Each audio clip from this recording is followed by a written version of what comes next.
सब आगे तो शुरू करें। याद है अपन पिछले 3 लेक्चर में क्या क्या पढ़े थे? एक्सरेस के बारे में पढ़े थे ऑब्वियसली, जिसका वेवलेंथ का रेंज याद हो गया होगा 0.1 से लेके अगर 100 एंगस्ट्रॉम तक कोई भी लाइट का अगर वेवलेंथ है तो वो क्या कहलाती है? एक्स रेस के अंदर हम लोग उसको गिनते हैं। ठीक है, एक ग्राफ पढ़ा था हमने, ये था इंटेंसिटी वर्सेस लैम्डा का। ये जो भाग है इसको हमने कंटिन्यूस बोला था। ये था कैरेक्टरिस्टिक्स, इसका नाम याद हो गया होगा तुमको, के अल्फ़ा, ये के बीटा, इधर वाले भी थे एल अल्फ़ा एल बीटा वाले लाइन। ठीक है, इसका रीज़न क्या था? ब्रेमस्टॉलिंग रेडिएशन, और जो इलेक्ट्रॉन नॉकआउट नहीं हो पाए थे उनके वजह से, और जो नॉकआउट हो गए थे के का इलेक्ट्रॉन उसको फिल करने आया था एल का इलेक्ट्रॉन, तो उसके वजह से अपने को के अल्फ़ा मिली थी। जो एल पे नॉकआउट हुआ अगर उसको करेंगे तो एक और अपने को लाइन मिलेगा। ठीक है, तो यही सब था अपना पुराना कहानी। इसके बाद हमने क्या पढ़ा था? मोसलेस लॉ पढ़ा था, ये root of nu equal to A into Z minus B. ये जेड क्या था? पोजीशन नंबर ऑफ एटम था, जो कि आज हम लोग इसको एटॉमिक नंबर बोलते हैं। ए और बी पॉजिटिव कॉन्स्टेंट्स थे। न्यू क्या था? के अल्फा लाइन का कैरेक्टरिस्टिक अपना फ्रीक्वेंसी था। और ये जेड माइनस बी को क्या बोलते थे हम लोग? जेड इफेक्टिव बोलते थे। क्यों? क्योंकि ये बी स्क्रीनिंग कांस्टेंट लग जाता था अंदर वाले इलेक्ट्रॉन के वजह से। इसका वैल्यू 1 होता था अगर एल से के पे ट्रांजिशन हो, और बाकी के लिए क्या होता था? 7.2 होता था। वैसे ये पूछेगा तो नहीं ज़्यादा, यहीं से पूछता है जो भी है। इसके बाद हमने पढ़ा था एब्जॉर्प्शन ऑफ एक्सरेस, कि अगर किसी एक्सरे को अपन यहाँ पे इंसिडेंट कराएं, ठीक है, आई फ्रीक्वेंसी से मान लो इंसिडेंट कराते हैं, तो हम अगर ये एक्स पे जाके एक डी एक्स का एलिमेंट काटे तो इसमें क्या होगा? डी आई का चेंज आएगा इंटेंसिटी का। तो ये जो चेंज इन इंटेंसिटी है ये प्रोपोर्शनल होगा डी एक्स के, और ये प्रोपोर्शनल होगा आई के। कैसे? अगर मान लो यहाँ पे 10 का इंटेंसिटी अपन गिराते हैं, तो अगर इतने मटेरियल से पास होगा तो 9 पास हो गए, लेकिन अगर इस पूरे से हम पास कराए तो हो सकता है 7 पास हो, 9 तो पास नहीं होगा ना। तो जितना वाइड होगा अपना मटेरियल उतना ज़्यादा चेंज इन इंटेंसिटी आएगा। सेकंड, अगर मैं यहाँ पे 20 गिराऊंगा ना तो यहाँ पे चेंज भी उतना ही ज़्यादा आएगा। यहाँ हो सकता है 16 आ जाए, यहाँ पे हो सकता है 14 आ जाए।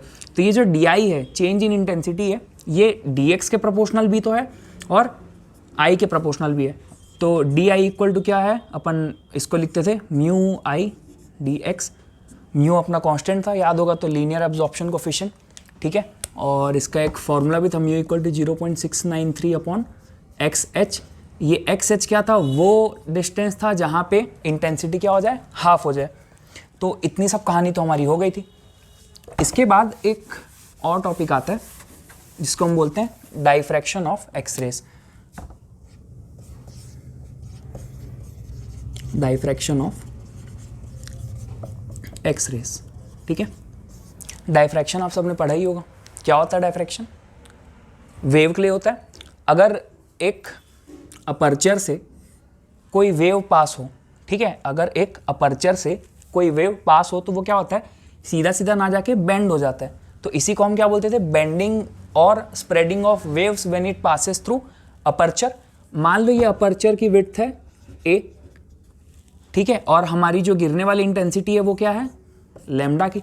तो डाइफ्रैक्शन होने के लिए क्या कंडीशन था? Lambda must be nearly equal to a, मतलब आसपास का रेंज होना चाहिए था। ठीक है, जो लैम्डा था, जो लैम्डा रहती है वो नियरली अपने अपर्चर के विड्थ या जो साइज है इसके आसपास होना चाहिए था, तभी हमको ये कंडीशन दिखता है। तो अब ये जो एक्सरेज है इसका वेवलेंथ देखो ना कितना है अपना, 0.1 एंगस्ट्रॉम के आसपास है। अब इतनी पतली स्लिट हम लाए कहाँ से? मतलब हमको एक स्लिट बनानी है, अगर ये एक पेज है ना तो हमको एक ऐसे प्रॉपर स्लिट चाहिए इतनी पतली। तो कैसे बनाए? आप ब्लेड से काट के तो नहीं बना सकते स्लिट को।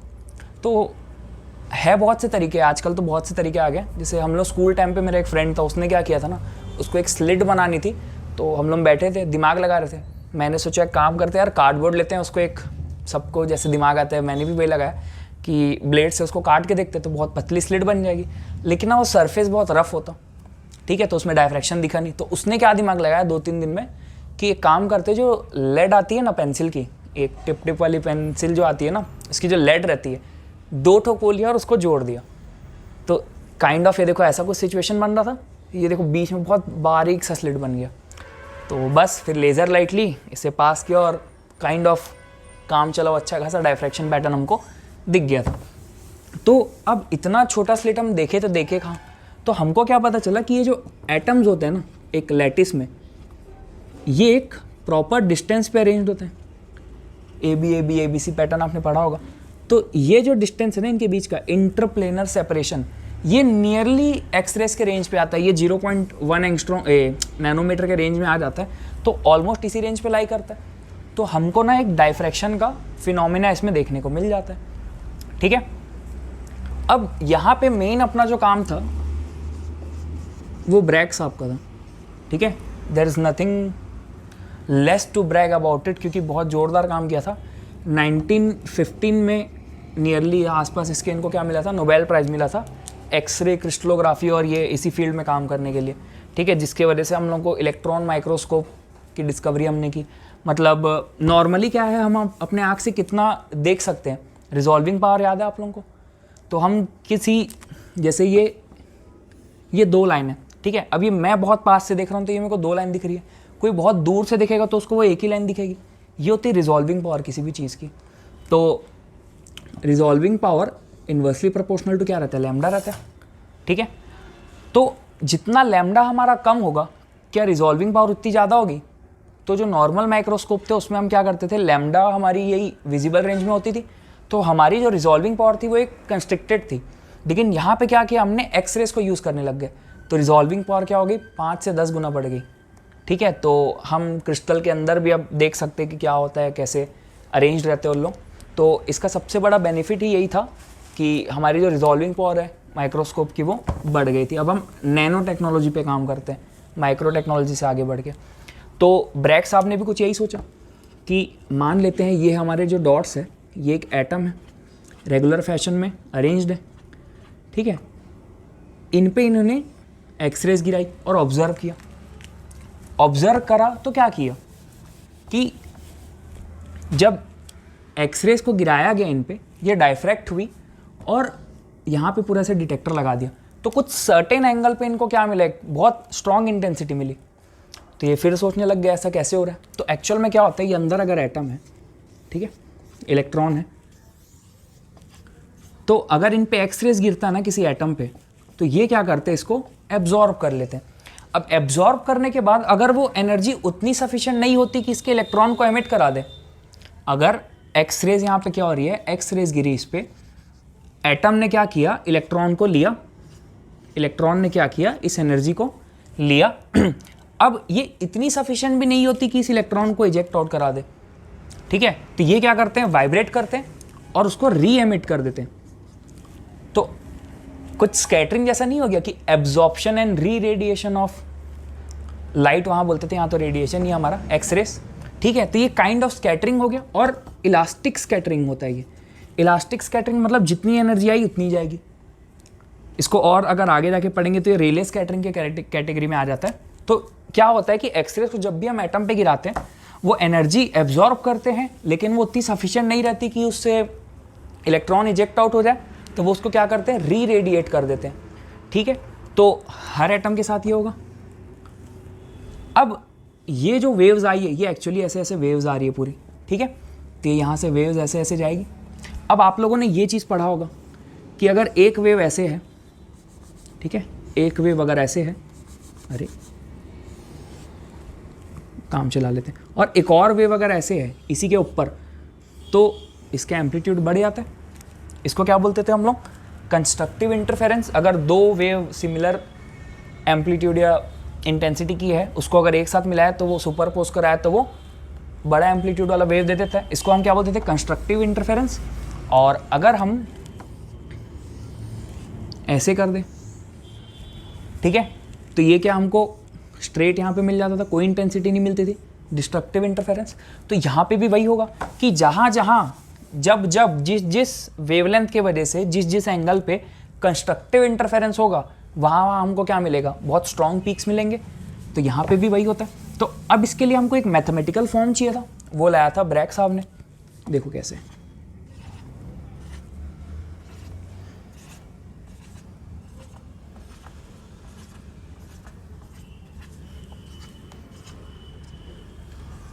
ये आया, ये गया, एक आया और गया, ठीक है।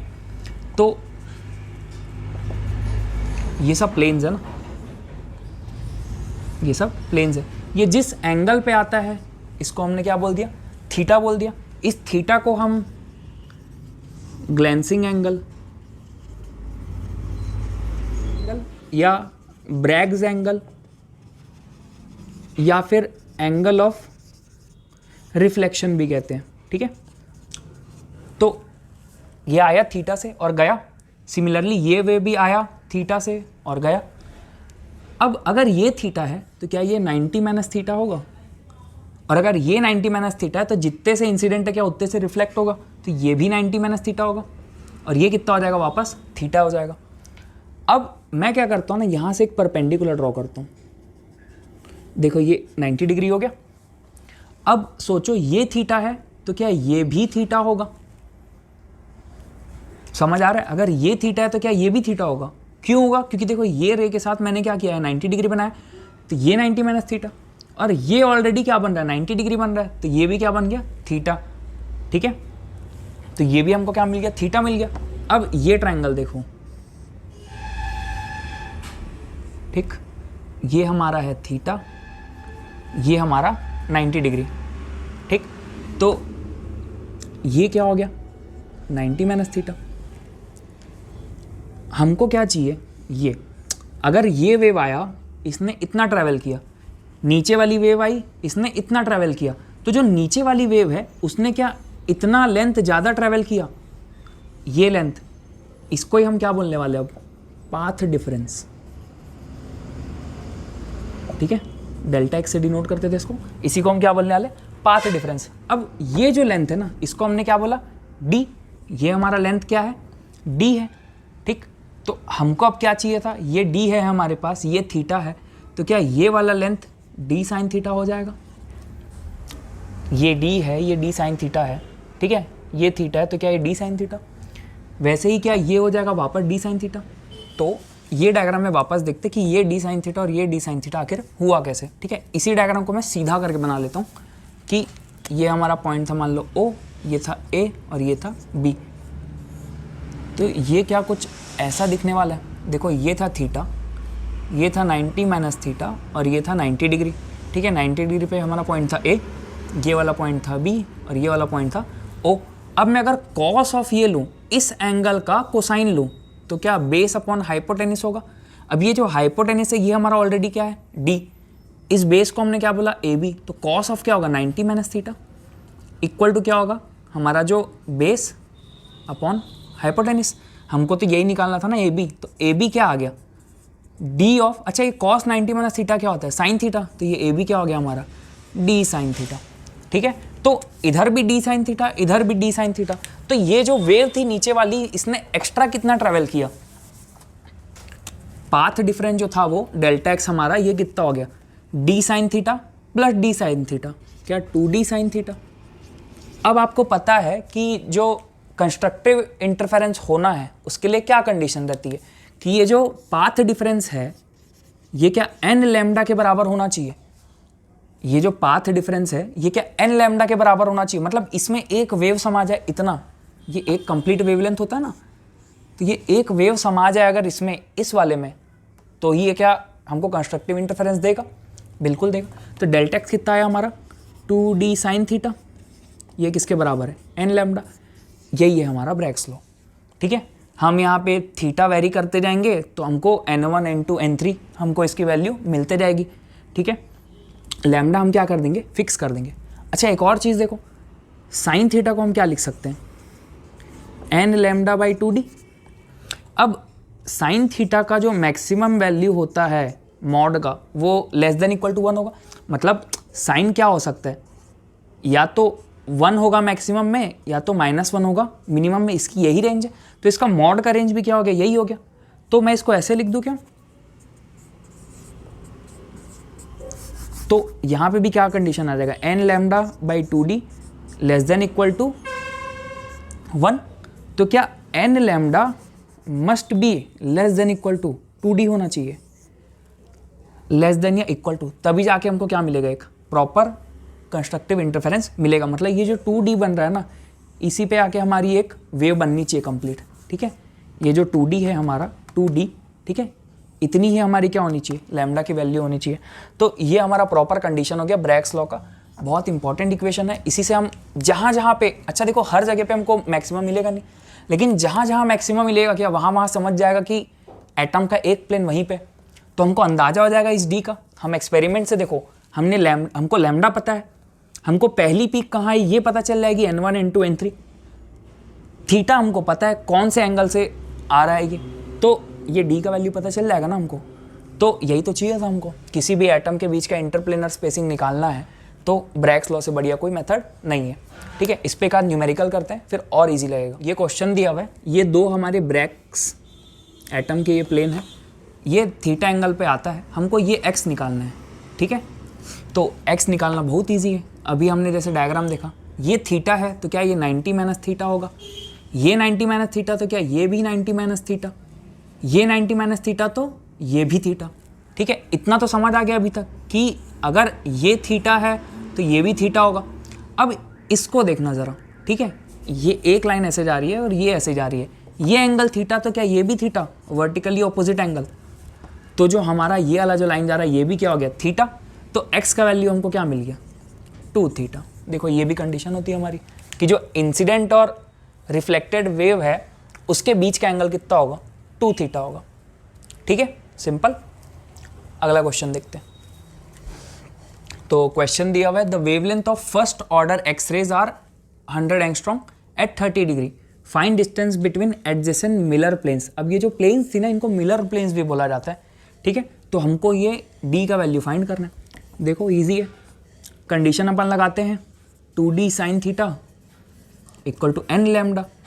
फर्स्ट ऑर्डर बोला है तो n का वैल्यू क्या हो गया 1, 2d निकालना है, साइन ऑफ कितना 30 डिग्री इक्वल टू लैम्डा का वैल्यू कितना दिया 100 एंगस्ट्रॉम, ठीक है। d निकालना है तो क्या होगा 100/2 इंटू ये साइन 30 कितना होता है 1/2। अरे d भी देखो कितना आ गया अपना वापस, बहुत ईजी क्वेश्चन था। 100 एंगस्ट्रॉम आ गया।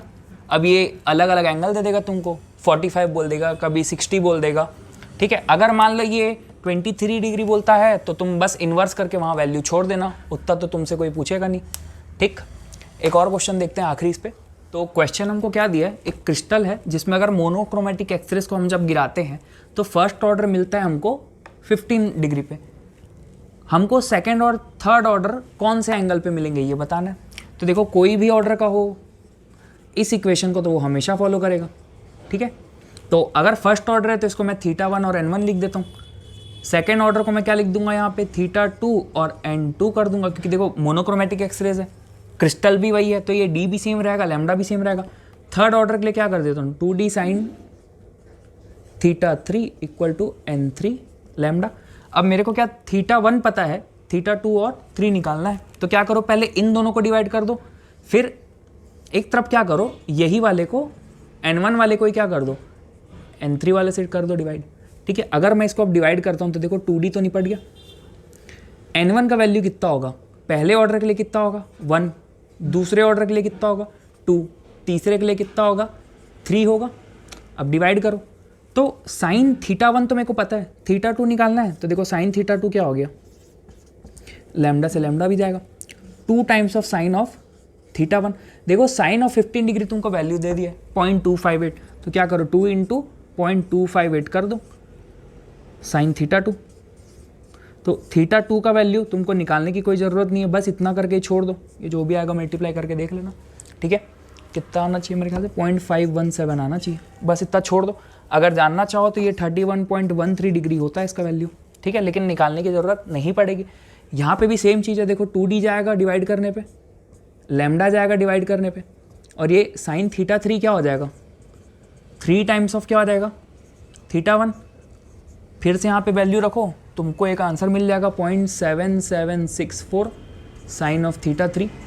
बस यहीं छोड़ सकते हो, कोई दिक्कत नहीं है। फिर भी निकालना चाहो तो θ3 का जो वैल्यू आता है वो है 50.93 डिग्री। देखो इस क्वेश्चन में ना जानने के लिए बस यही कंसेप्ट था, बाकी ये तो मैथमेटिक्स है, ठीक है, इतना पूछेगा भी नहीं, कोई इजी वैल्यू दे देगा तुमको, मान लो 30 डिग्री दे देगा, 60 डिग्री दे देगा, या कोई भी फलाना ढिमकाना, ठीक है। तो ये डायफ्रैक्शन का अपना जो टॉपिक है वो ओवर होता है।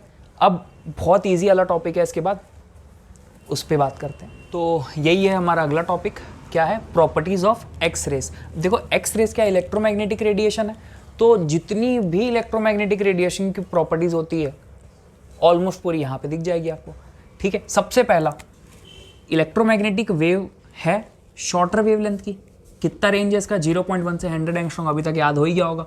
अब ये देखो, अगर इसका वेवलेंथ छोटा है तो क्या फ्रीक्वेंसी बड़ी होगी, अब जितनी ज़्यादा फ्रीक्वेंसी क्या उतनी ज़्यादा पेनिट्रेटिंग पावर, ठीक है। ये एटम चैप्टर में भी है कि जितनी ज़्यादा फ्रीक्वेंसी होती है उतना ज़्यादा पेनिट्रेशन पावर रहता है उसका, ठीक। ट्रैवल इन स्ट्रेट लाइन, कोई भी इलेक्ट्रोमैग्नेटिक रेडिएशन है वो स्ट्रेट लाइन में ट्रैवल करेगी। अब इलेक्ट्रोमैग्नेटिक रेडिएशन है, मतलब चार्ज थोड़ी है ये, तो ये इसको इलेक्ट्रिक फील्ड या मैग्नेटिक फील्ड से कोई इफेक्ट नहीं होगा। मतलब अगर इलेक्ट्रिक फील्ड हम लगा देते हैं तो ये बिना किसी डिफ्लेक्शन के पास हो जाएगी, अगर मैग्नेटिक फील्ड इलेक्ट्रिक फील्ड हमने लगा दिया तो ये बिना किसी डिफ्लेक्शन के पास हो जाएगी। अब ये पार्टिकल और वेव नेचर दोनों दिखाते हैं, ठीक है। डुअल नेचर ऑफ मैटर जो पढ़ा था हमने, उस हिसाब से पार्टिकल नेचर दिखाता है, कैसे फोटो इलेक्ट्रिक इफेक्ट प्रोड्यूस कर सकता है ना ये। अगर हम एक मेटल पे वहाँ यूवी लाइट को हमने इंसिडेंट किया था, इसको भी करेंगे तो दिखाई देगा।